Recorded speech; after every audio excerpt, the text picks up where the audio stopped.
Israel और Hamas के बीच लगभग 1.5 साल से ज्यादा समय से चल रहे संघर्ष में गाजा पट्टी में जबरदस्त तबाही मची। मौत के मंजर के बढ़ते स्वरूप को देखते हुए हाल ही के महीनों में कई अमेरिका, कतर और मिस्र जैसे देशों के प्रयास के बाद भी संघर्ष विराम को लेकर बातचीत भी तेज होने की संभावनाएं नजर आने लगी थी। ऐसे में गुरुवार को अमेरिका ने एक बड़ा फैसला लेते हुए अपने आप को गाजा युद्ध विराम वार्ता से पीछे हटाने का फैसला किया और कतर में बातचीत कर रही अपनी टीम को वापस बुला लिया। मामले में अमेरिका के राष्ट्रपति डोनाल्ड ट्रंप के विशेष दूत स्टीव विटकॉफ ने हमास पर युद्ध विराम में दिलचस्पी न होने का आरोप लगा दिया। उन्होंने कहा कि हमास का ताजा जवाब दिखाता है कि उसे युद्ध विराम में कोई दिलचस्पी नहीं है। स्टीव विटकॉफ ने कहा कि हमास समन्वित तरीके से नहीं चल रहा है और न ही वह ईमानदारी से बातचीत कर रहा है। अब हम दूसरे विकल्पों पर विचार करेंगे ताकि बंधकों को छुड़ाया जा सके और गाजा में हालात थोड़े बेहतर हो सके। हालांकि अभी तक अमेरिका किन विकल्पों पर विचार कर रहा है इस बात का खुलासा नहीं किया गया है। अमेरिका के बाद इजराइल के प्रधानमंत्री बेंजामिन नेतन्याहू ने भी गुरुवार को अपनी वार्ता टीम को वापस बुला लिया। उनके कार्यकाल ने अमेरिका, कतर और मिस्र के प्रयासों की सराहना की, लेकिन बातचीत से हटने के कारण पर कोई विस्तार नहीं दिया। आपको बता दें कि गाजा में बिगड़ते हालात को देखते हुए वार्ता में एक 60 दिन का युद्ध विराम प्रस्तावित था, जिसमें हमास 10 जीवित बंधकों को और 18 मृतकों के शवों को चरणबद्ध तरीके से छोड़ता। बदले में इजराइल कुछ फिलिस्तीनी कैदियों को रिहा करता और मानवीय सहायता को बढ़ा देता। लेकिन हमास की अब मांग थी कि इजराइल पूरी तरह से पीछे हट जाए और युद्ध को पूरी तरह समाप्त कर दे, तभी वह सभी बंधकों को छोड़ेगा। वहीं इस पर इजराइल का कहना है कि जब तक हमास सत्ता नहीं छोड़ता और अपने हथियार नहीं डाल देता, वह युद्ध खत्म नहीं करने वाला। गाजा में हालात बहुत खराब हो गए हैं। बीते रविवार को गाजा में भोजन लेने पहुंचे लोगों पर हमले में कम से कम 85 फिलिस्तीनी मारे गए, जो अब तक के सबसे ज्यादा खतरनाक दिन बताया जा रहा है।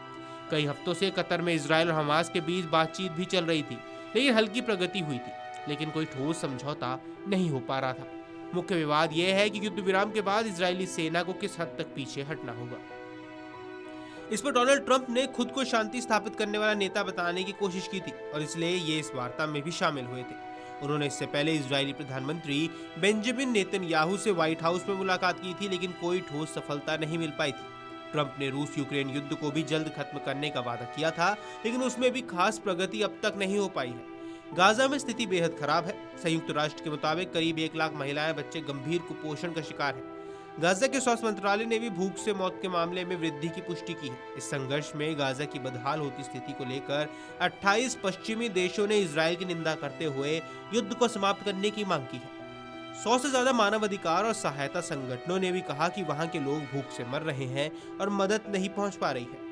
वहीं मामले में इजराइल का कहना है कि पर्याप्त सहायता भेजी जा रही है, लेकिन यूएन एजेंसी कह रही है कि इजराइल की पाबंदियों और कानून व्यवस्था की खराब स्थिति के कारण मदद सुरक्षित तरीके से ही नहीं पहुंच पा रही है। हालांकि दूसरी ओर अमेरिका ने अपने सहायता मॉडल का भी बचाव किया, साथ ही कहा कि गाजा में अब तक 9 करोड़ भोजन पहुंचाए जा चुके हैं, लेकिन जमीनी हालात कह रहे हैं कि गाजा अब भी भयंकर मानवीय संकट से जूझ रहा है। गौर करें तो दोनों पक्षों ने कतर में हफ्तों तक बातचीत की, इसमें प्रगति के कुछ संकेत जरूर मिले, लेकिन कोई बड़ी सफलता नहीं मिल सकी। अधिकारियों ने कहा कि मुख्य अड़चन किसी भी युद्ध विराम के बाद इजरायली सैनिकों की फिर से तैनाती से है। वहीं विटकॉफ ने कहा था कि अमेरिका गाजा में संघर्ष को समाप्त करने के लिए दृढ़ है और इस शर्म की बात है कि हमास ने स्वार्थी तरीके से काम किया है। इस पर व्हाइट हाउस ने कोई टिप्पणी नहीं की। हमास ने शुक्रवार सुबह जारी एक बयान में कहा कि उसने फिलिस्तीनी गुटों, मध्यस्थों और क्षेत्र के देशों के साथ व्यापक विचार विमर्श के बाद अपना अंतिम जवाब दिया है। उसने कहा कि उसने प्राप्त सभी टिप्पणियों पर सकारात्मक रूप से विचार किया और साथ ही बातचीत में सच्ची प्रतिबद्धता भी दिखाई। हमास ने कहा कि उसने बातचीत जारी रखने और इस तरह से बातचीत करने की अपनी इच्छा की पुष्टि की है जिससे बाधाएं कम हो, स्थायी युद्ध विराम सुनिश्चित हो सके।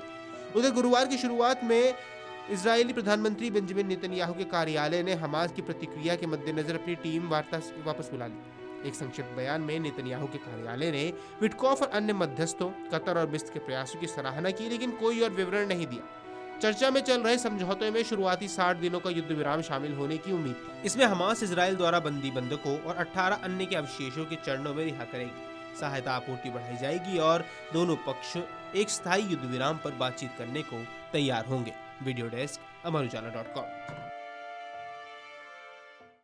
अगर आप ये वीडियो YouTube पर देख रहे हैं तो हमारे चैनल को सब्सक्राइब कर बेल आइकन दबाएं और Facebook पर देख रहे हैं तो हमारे पेज को लाइक करें।